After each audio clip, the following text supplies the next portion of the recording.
All right, for this layout, I am going to use some of this art that my son made, and then it's just really some scribbles on a little cat that they traced. And this is a airplane made out of his handprints, and then this is a picture of him actually drawing on this rocket. It's like a die cut or something. I did decide that I didn't want to like put everything on top of each other, so I am using my part of my mini kit Monday, and I want the option. I didn't want to use two of these cross papers right off the bat, so I decided to use a different pattern. And so I'm going to put the art something like this. I'm keeping this one here. I'm going to put this here, and hopefully I think it's just going to be mostly embellishing. I did want to bring some of this orange color over to this side, and so I figured I didn't want to cut up any of the other paper. I don't know why I do this, but I pulled out some paper, pink sheet from this Stay Colorful line, and I figured I could either use it. I brought out some orange that kind of goes, and I'm going to bring it over to this side, and then some blue over to this side, and some of this greenish seafoam. They don't exactly match, but they go well enough that I don't mind using them. And these are the Cakes and Candles paper pad from We Are Memory Keepers, so that's what I'm going to use.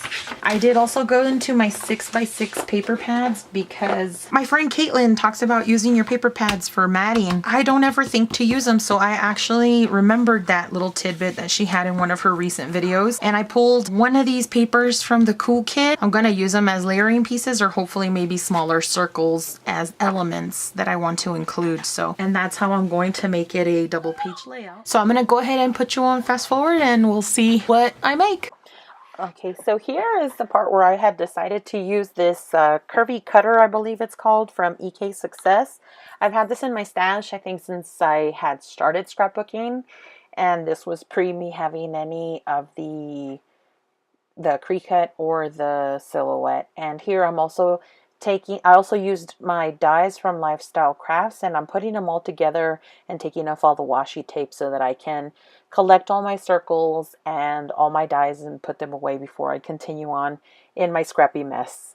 And so here I've arranged them, and I started adhering them with some ATG tape, knowing that I wanted to use my sewing machine for extra texture to give all my layers some depth, and also to kind of bring your eye around with the different colored circles.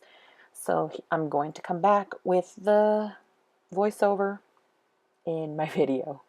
All right, so we're back. I signaled right before I stopped the video that I had tried to glue these down with just a little bit of ATG tape, and I went to I don't know if you'll be able to tell, I went and did some sewing on the page with maybe you can tell better here. And I also cut the strings, and so I pulled the top one down, and I finally figured out how to do that after so many years. I secured them all with glue and washi tape since I don't want them coming off. And I did that to these two edges, the beginning and the end, and then this one had a lot more stops and cuts, and so that's what I did. I wanted to add a little bit more texture by getting that on there. It's a lot of pattern in the back, but I also want some texture going on, and maybe lifting the circles a bit, doing that to them will create more texture if it needs it. But I'm going to continue with the page. And okay, so here I'm using a journaling card, and this is from Photo Freedom Volume 1. I just randomly found this card and a couple of other more pieces from this collection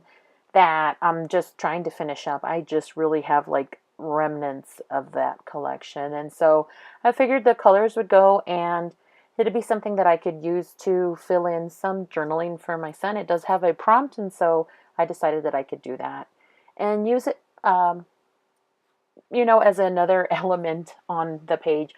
I am using these self-made photo corners. I used a lot of the branding strips, and also some of those strips that connect the paper to the paper pad. I don't know if I'm making sense, but I used those strips that kind of tear off, and to make a bunch of photo corners. I do have a little video showing how I made them, and I even use a little strip of double-sided tearable tape to put in the back to make them ready-made, so to speak.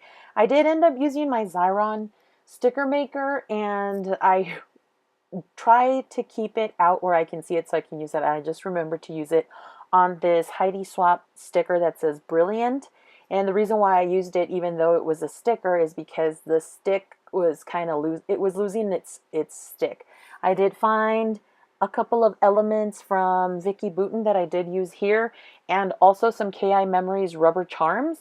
I have a couple of those still. I won from a rack years and years ago, and I'm trying to use them up. And I pulled out my art glitter Designer Dries Clear to glue that one, and I decided to use that one because it's been working out as far as gluing different things down. And then in doing the voiceover and editing for the video, I realized that I didn't use the Designer Dries Clear for the second button on the other page, on the second page.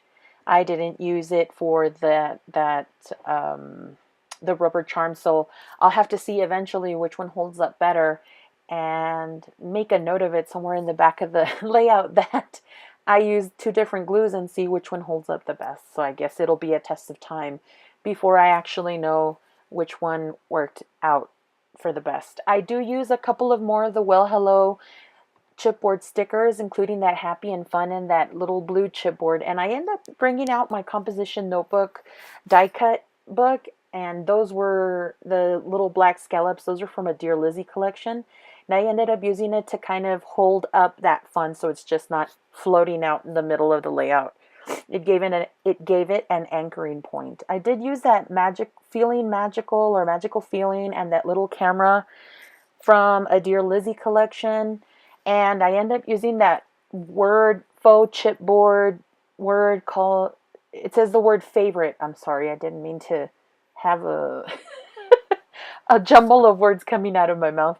But those are the last three elements that were on that Dear Lizzy dimensional embellishments, and I had only three pieces left, so I was doing a little happy dance that I had and used that, finally, those last three pieces up. Here you see me pulling off some stuff that I had tried to figure out and use beforehand, and I kind of tested them out over that acetate piece beforehand to kind of map things out to where I wanted to put them. And so I had an idea that I was going to use all of these elements, and I ended up using all of them actually. And so this ended up working nicely for the double page after I had sewn together the circles, and it gave me that visual element over the busyness of the pattern paper. And they're just stacked up words that say remember, oh so cool, favorite, and my heart. And then I end up putting another one of those black scalloped borders, also from the same Dear Lizzy collection that I had in my composition sticker notebook. Here I'm putting more glue on this sticker word remember, because it was kind of lifting up. I had put it around in so many places, auditioned it on the page, that I just realized that it needed some to hold down and make sure that I didn't lose it. So here I'm going over the things that I did use. Here I show you the empty element sheet, and I'm showing you the last bits of my double page layout close up. I do have some close-ups of the pictures in the end. Don't forget to check out the other Mini Kit Monday ladies, including the creator Becky bidding and the other ladies participating. We have Tracy, Dolly, Kathy, Leslie, and Shannon also participating.